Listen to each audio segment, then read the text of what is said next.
आज पहली बार कोई मर्द मेरी इस गुलाबी जन्नत में आया है। आज तक जिसे भी इस गुलाबी कमरे का राज पता चला उसे मार दिया गया, लेकिन आज तेरी बेवकूफी के कारण मुझे खुद एक मर्द को इस कमरे में लाना पड़ा। एक मर्द को गंगा जल है कहीं? गंगा जल कहाँ है? गंगा जल। सुनो मेरी बात सुनो, मुझे माफ कर दो, प्लीज माफ कर दो। मैं खुद हैरान हूँ, मुझे सच में नहीं पता कि उसने अपने हाथ छुड़ा कैसे लिए। मैं भी तुझे गोली मार के यही बोलूं कि पता नहीं कैसे मेरे हाथों से घोड़ा चल गया। बोल, मार दो गोली। नहीं, मैं अपनी गलती के लिए शर्मिंदा हूँ। अरे तो क्या करूं तेरी शर्मिंदगी का? अचार डालूं? बोल, तिल के तेल में डालूं कि सरसों के तेल में?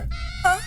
इतनी खुश थी मैं कि अब मैं कलावती बन के पूरे घर में आजाद घूमूंगी, लेकिन अब जब तक ये रहेगा मुझे डर लगा रहेगा कि न जाने कब सामने आ जाए। अरे अब की बार अच्छे से बांधूंगी हाथ, पक्का ना। तू इसे लेके निकल यहाँ से, निकल यहाँ से। बहुत याराना लगा रखा है। जाके रहो दोनों जंगल में, जमीन पे सो और आसमान को बिछा। और अगर भूख लगे ना तो प्यार मोहब्बत के पराठे बेल के खाना। निकल यहाँ से, निकलो निकलो दोनों। क्यों बोल रही हो? सहेली माना था ना मुझे, अपनी सहेली के साथ ऐसा करोगी? हाँ? अरे तो क्या करूं? कब तक इस मर्द को बांध के रखेगी तू? और उसके बिना तुझसे रहा नहीं जाता। है कोई तरीका?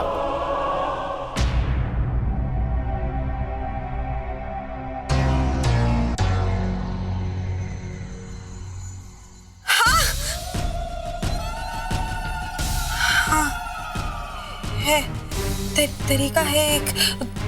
उससे सांप भी मर जाएगा और लाठी भी नहीं टूटेगी।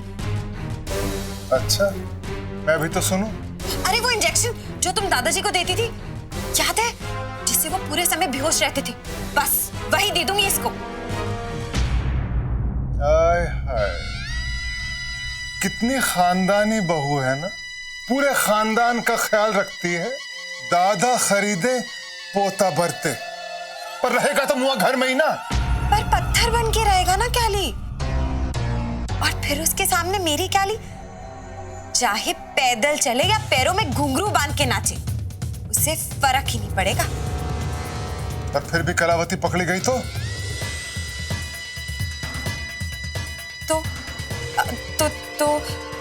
मेरा सर और आपकी सजा। हाँ, पर अभी गोली मत चलाना प्लीज, प्लीज कैली। एक मौका दे दो, एक मौका और दे दो प्लीज कैली। अरे छोड़ ना, नौटंकी।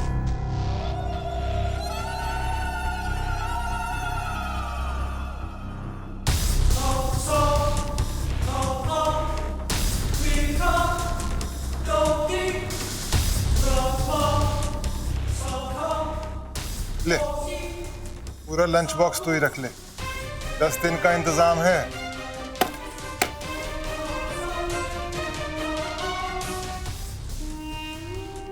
एक दिन में एक ना?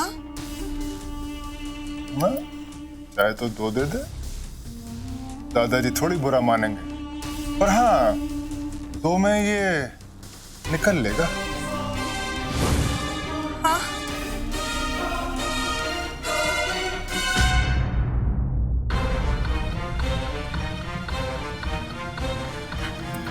दे दो। लगा ना?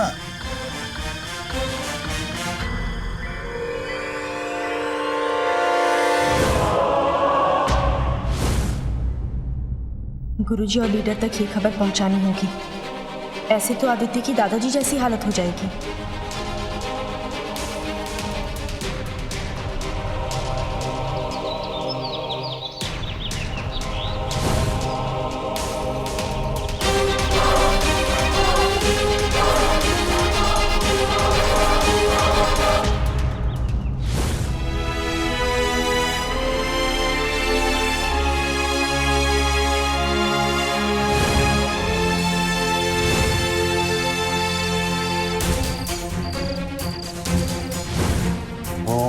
त्र्यंबकं यजामहे सुगंधिं पुष्टिवर्धनम्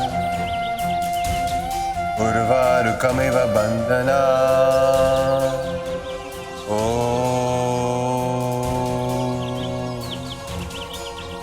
त्र्यंबकं यजामहे सुगंधिं पुष्टिवर्धनम् ये तो मृत्युंजय की आवाज है। उर्वारुकमिव बन्धनात् मृत्योर्मुक्षीयमामृतात् ॐ त्र्यंबकं यजामहे सुगंधिं पुष्टिवर्धनम् उर्वारुकमिव बन्धनात् मृत्योर्मुक्षीयमामृतात्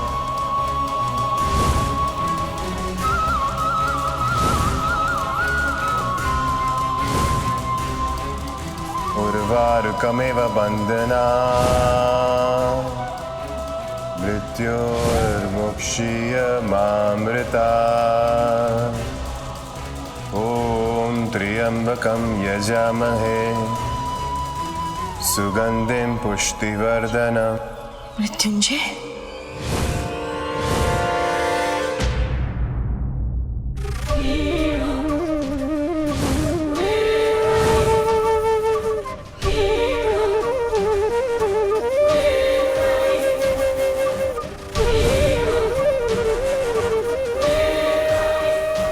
ये तुम्ही थे ना? हाँ? लीडर बनकर मेरे ही सामने इस जंगल में घूम रहे थे तुम।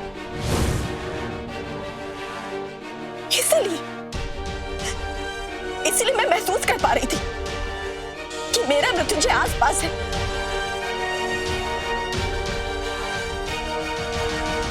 और तुमने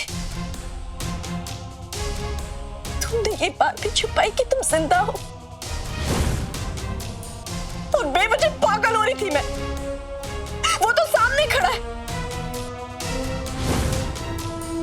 कितनी गलत थी मैं।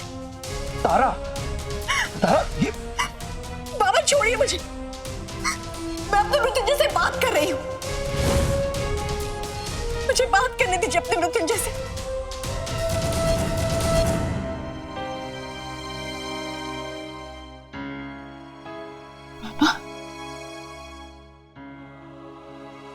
आपको तो पता था ना कि मेरा मृत्युंजय जिंदा है। फिर आपने मुझसे ये बात क्यों छुपाई? आपने मेरा विश्वास तोड़ा बाबा। ये तुम्हें क्या हो गया है तारा? तुम किसी को भी मृत्युंजय समझ रही हो। अरे ये मृत्युंजय नहीं, हमारे लीडर हैं। अच्छा, ये मृत्युंजय नहीं है ना? ये आपके लीडर है, यही कहना चाहते हैं ना आप?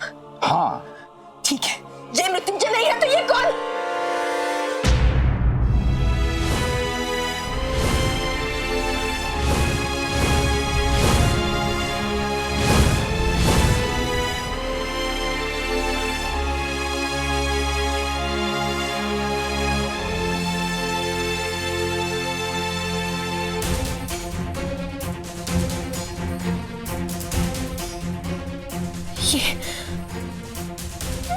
ये कैसे हो सकता है?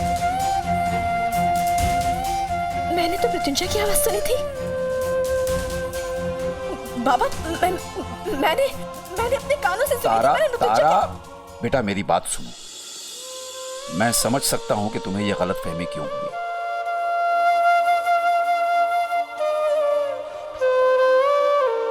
दरअसल हमारे लीडर की आवाज मृत्युंजय की आवाज से बहुत मिलती जुलती है।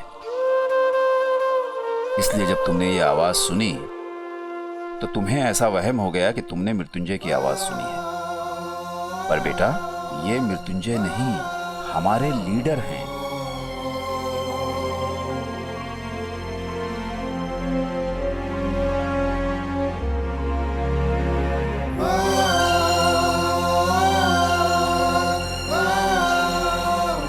अरे ये मृत्युंजय नहीं, हमारे लीडर हैं।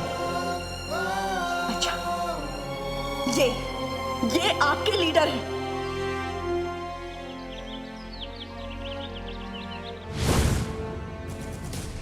तुम्हारे लिए यही समझना ठीक होगा था कि तुम जिस लीडर की बात मान रही हो वो मृत्युंजय नहीं,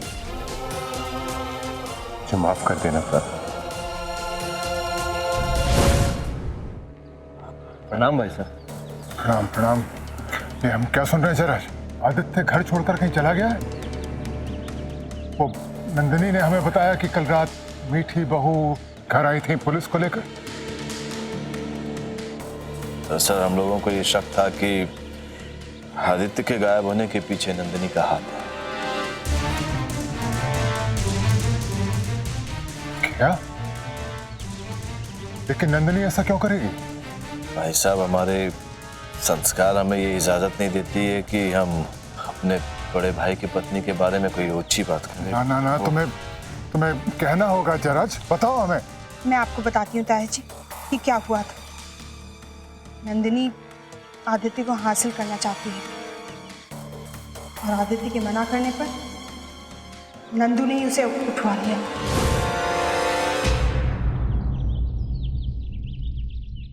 छी छी छी छी छी। ऐसा कैसे कह सकती हैं मीठी बहू?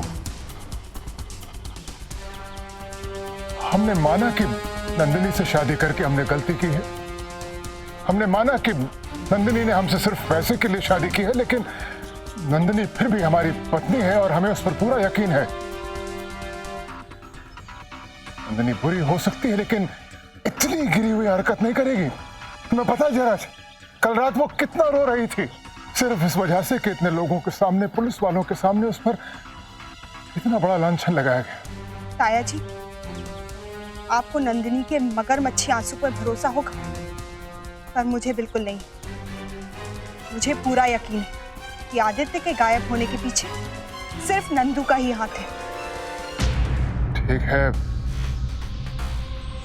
आप जैसा समझना चाहें समझें मीठी बहू। आप अपने विश्वास पर कायम रहें, हम अपने विश्वास पर कायम रहेंगे और ईश्वर से बस यही प्रार्थना करेंगे कि आदित्य जहां कहीं भी है जल्द घर वापस आ जाए।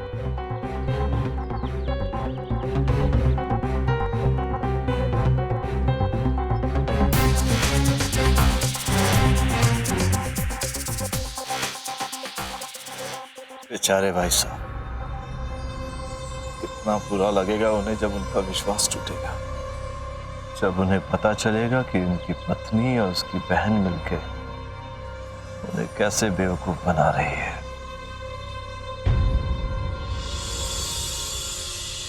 कौन भोला है, कौन किसे बेवकूफ बना रहा है, सब वक्त आने पर पता चलेगा।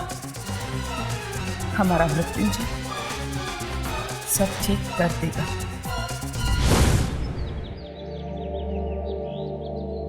इस प्लान में मदद करने के लिए thank you Pawan. Thank you किस लिए लीडर, ये तो मेरा फर्ज था। वैसे भी हम दोनों की कद काठी मिलती जुलती है। इससे पहले भी तो हमने लोगों को धोखा दिया है।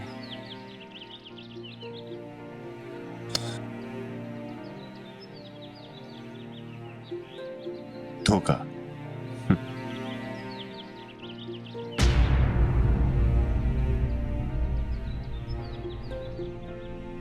अब ज्यादा मत सोचो इस बारे में।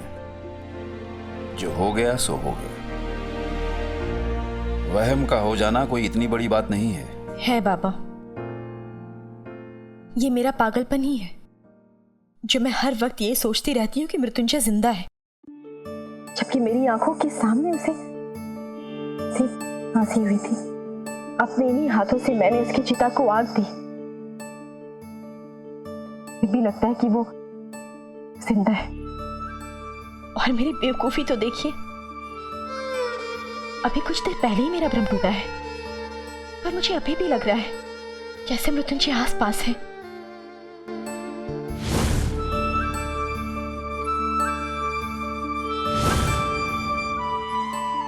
ये लो, चाय पी लो।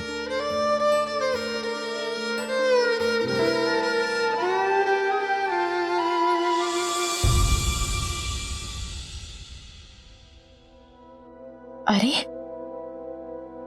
ये चाय तो बिल्कुल वैसी है जैसे मृत्युंजय के हाथ की चाय होती थी।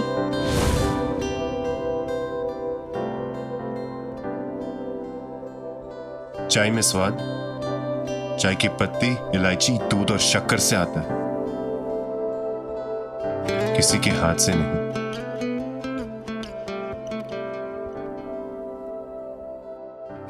अगर तुम्हारी ड्रामेबाजी खत्म हो गई हो तो हम कुछ काम की बात करें।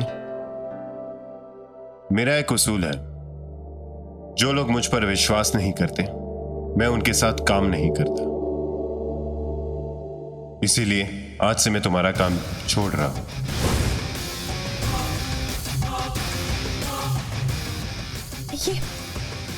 ये आप कैसी बातें कर रहे हैं? मुझे आप पर बहुत भरोसा है। अगर भरोसा नहीं होता तो आपकी गोली का सामना करने के लिए मैं क्यों तैयार हो जाती? आपके एक बार कहने पर मैंने उन प्रॉपर्टी के पेपर्स पर साइन कर दिया। कलावती को यहां तक लेकर आई मैं। देखिए, मुझे आप पर बहुत विश्वास है और आप मेरी आखिरी उम्मीद है। प्लीज मेरा साथ मत छोड़िए। और इस वक्त तो मुझे आपकी मदद की सबसे ज्यादा जरूरत है। मेरे देवर आदित्य की जान खतरे में है। नंदू आदित्य को वही इंजेक्शन देना चाहती है जो कलावती अपने पिताजी को दिया करती थी, जिसकी वजह से कलावती के पिताजी जिंदगी भर के लिए अपाहिज बनकर रह गए। मैं नहीं चाहती हूँ कि मेरे देवर के साथ ऐसा हो। मुझे नंदू को रोकना है और इस काम में सिर्फ आप मेरी मदद कर सकते हैं। प्लीज मेरी मदद करिए।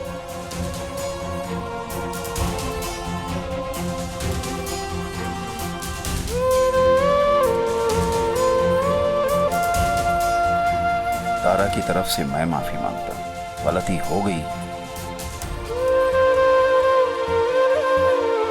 इसकी पहली गलती समझकर इसे माफ कर दीजिए। ठीक है, पर दोबारा ये गलती नहीं होनी चाहिए। बिल्कुल नहीं होगी।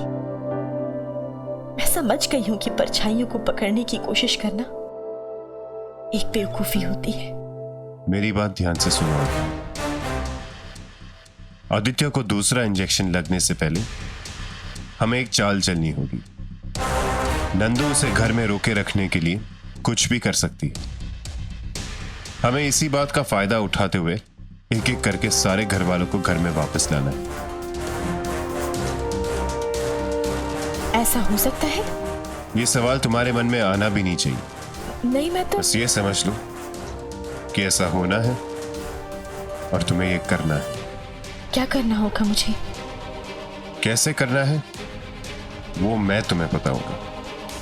अब मेरी बात ध्यान से सुनो।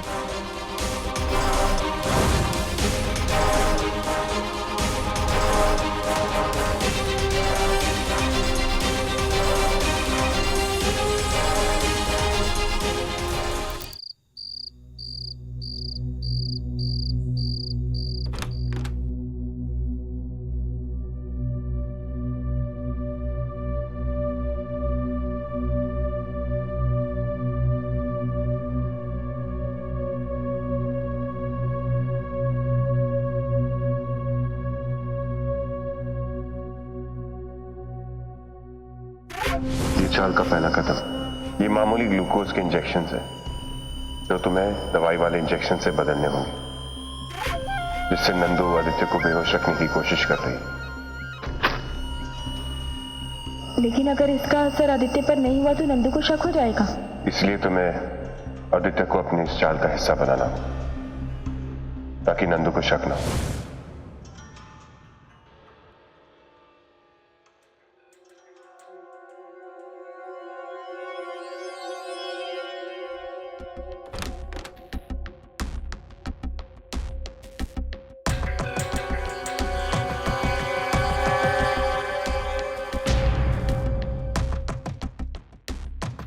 नंदू ने इंजेक्शन्स अपनी अलमारी में ही रखे होंगे।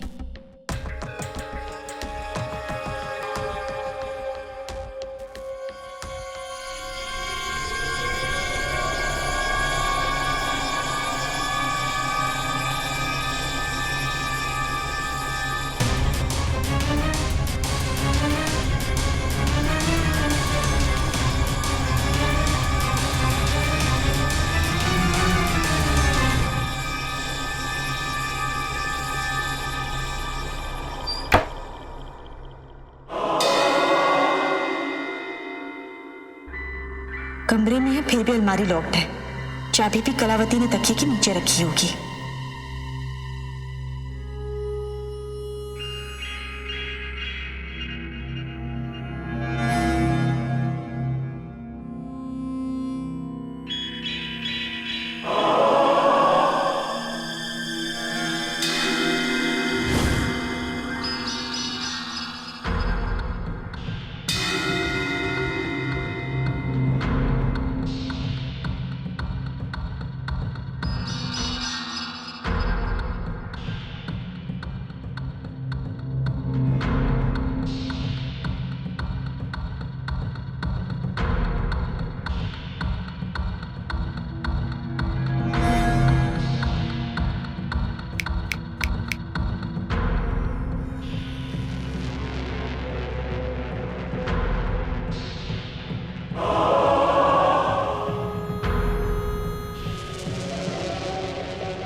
अरे आधी रात को उठ के खाने की आदत कब जाएगी तेरी?